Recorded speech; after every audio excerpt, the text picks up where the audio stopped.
Bismillahirrahmanirrahim. Assalamualaikum warahmatullahi wabarakatuh. Alhamdulillahirabbil alamin wassalatu wassalamu ala asyrafil mursalin sayyidina Muhammadin wa ala alihi wa sahbihi ajma'in. Amma ba'd.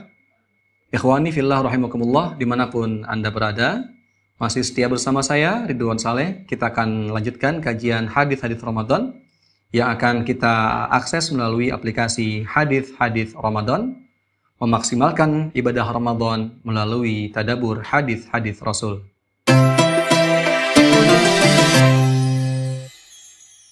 Ya, bagi yang belum punya aplikasinya, silakan saja download di Play Store, kemudian ketik pusat kajian hadis, lalu pilih hadis-hadis Ramadan.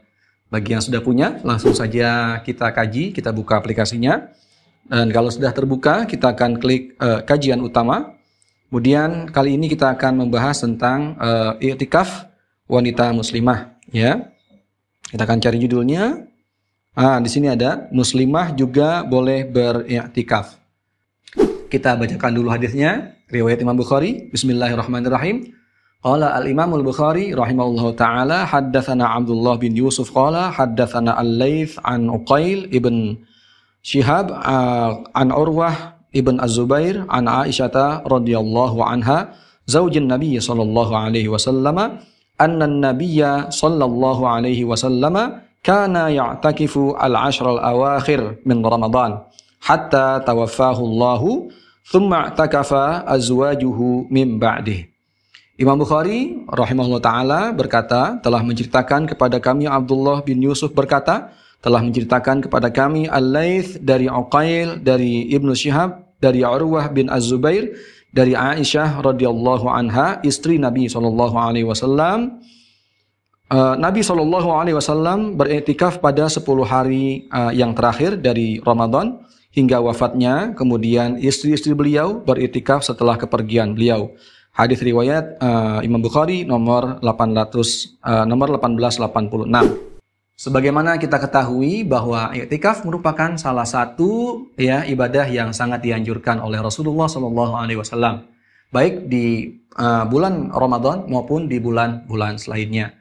I'tikaf merupakan bentuk cinta kita kepada Allah melalui masjid. Ya, kita berlama-lama berbetah-betah di masjid dengan kita membaca Al-Quran, kemudian kita sholat sunnah dan sebagainya. Ya, sebagaimana kita ketahui bahwa i'tikaf merupakan salah satu ibadah sunnah yang dianjurkan oleh Rasulullah SAW. I'tikaf bertujuan mendekatkan diri kepada Allah Subhanahu Wa Taala. Ya, kita beribadah dalam masjid dengan kita memperbanyak zikir kepada Allah Subhanahu Wa Taala, atau juga bisa melalui sholat sunnah yang kita kerjakan di dalam masjid. Nah, kemudian di sini diterangkan bahwa Rasulullah SAW di bulan Ramadan beliau hampir tidak pernah meninggalkan i'tikaf, terutama di 10 malam terakhir Ramadan. Ya. Nah, kemudian juga di hadis ini diterangkan juga bahwa istri-istri Nabi SAW, termasuk Siti Aisyah dan sebagainya dan lain sebagainya, juga beriktikaf setelah Rasulullah wafat. Ya, dalam hal ini berarti disimpulkan bahwa hukum i'tikaf untuk perempuan ya dibolehkan sebagaimana hukum i'tikaf bagi kaum pria. Namun demikian untuk wanita ya, ketika mau beriktikaf juga di sini ada yang harus diperhatikan, terutama adab-adab ya yang berhubungan dengan i'tikaf. Yang pertama, bagi wanita yang bersuami wajib meminta izin suaminya. Jika suaminya tidak mengizinkan, maka tidak boleh i'tikaf. Karena i'tikaf berbeda dengan sholat wajib ya. Jadi harus ada izin dari suami untuk melakukan hal-hal yang sunnah ya. Kemudian yang kedua juga ya, tempat i'tikaf bagi wanita ya haruslah tertutup dari pandangan jamaah laki-laki. Artinya walaupun di dalam masjid, maka boleh saja tempatnya dikhususkan untuk kaum wanita ya, dengan memakai tabir ya atau siter atau penghalang agar tidak terlihat secara langsung oleh kaum laki-laki.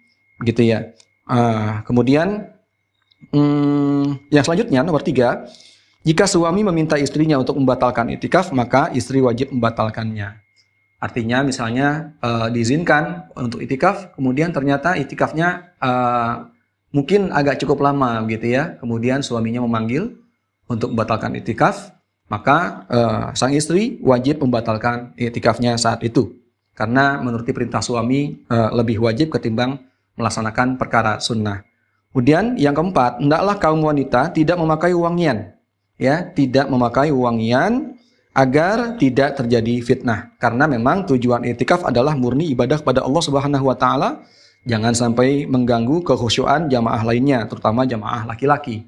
Karena memang wangian itu sangat mudah untuk menimbulkan rangsangan syahwat, ya, antara laki dengan perempuan. Begitupun ketika kita misalnya sedang ihram begitu, baik untuk haji maupun untuk umroh, maka kita tidak boleh memakai wangi-wangian, ya. Hikmahnya adalah agar tidak terjadi syahwat gitu ya antara laki dan kaum perempuan, begitu.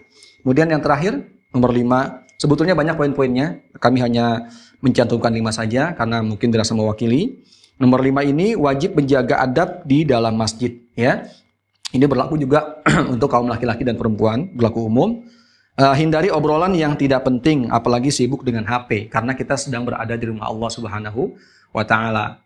Ya, karena kecanggihan zaman sekarang, HP sangat simpel, dibawa kemana-mana. Tapi ingatlah ketika iktikaf, ya, sebaik mungkin untuk tidak menggunakan HP kecuali hal-hal yang sangat urgen, gitu. Ya, karena tujuan iktikaf adalah memperbanyak ibadah. Jika lelah, sebaiknya boleh tidur atau boleh istirahat selama berada di dalam masjid dan tidak ingin membatalkan iktikaf. Ya, selamat beriktikaf. Silakan saja kita semua berlomba-lomba untuk bisa beriktikaf, terutama di malam 10 Ramadan. Wallahu a'lam. Assalamualaikum warahmatullahi wabarakatuh.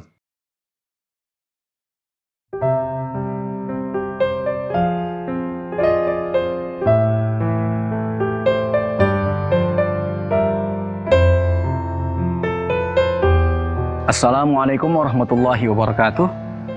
Ikhwani fillah, saat ini saya berada di pesantren Pusat Kajian Hadis. Salah satu fasilitas yang ada di pesantren ini adalah manasik haji, ya. Jadi miniatur Masjidil Haram untuk orang belajar manasik haji dan umroh. Ya, kita bisa saksikan saudara-saudara sekalian bahwa di sini masih proses pembangunan, tapi sudah bisa dipakai, ya, karena sudah banyak jamaah yang sudah memakai tempat ini untuk latihan manasik haji dan umroh. Namun memang masih dalam tahap penyempurnaan.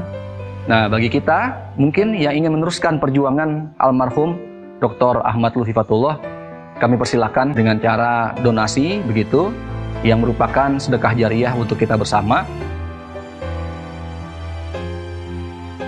Ikhwani fillah rahimakumullah, keluarga besar Pusat Kajian Hadis mengucapkan terima kasih yang sebesar-besarnya dan apresiasi yang setinggi-tingginya bagi kaum muslimin dan muslimat, Bapak Ibu sekalian yang telah bersedia mendonasikan sebagian rezekinya untuk perkembangan pembangunan pesantren Pusat Kajian Hadis, terutama untuk area manasik haji dan umroh.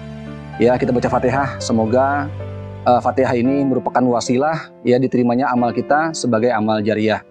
Al-Fatihah. A'udzubillahi minasyaitonirrajim. Bismillahirrahmanirrahim. Alhamdulillahirabbil alamin arrahmanirrahim maliki yaumiddin. Iyyaka na'budu wa iyyaka nasta'in. Ihdinas siratal mustaqim.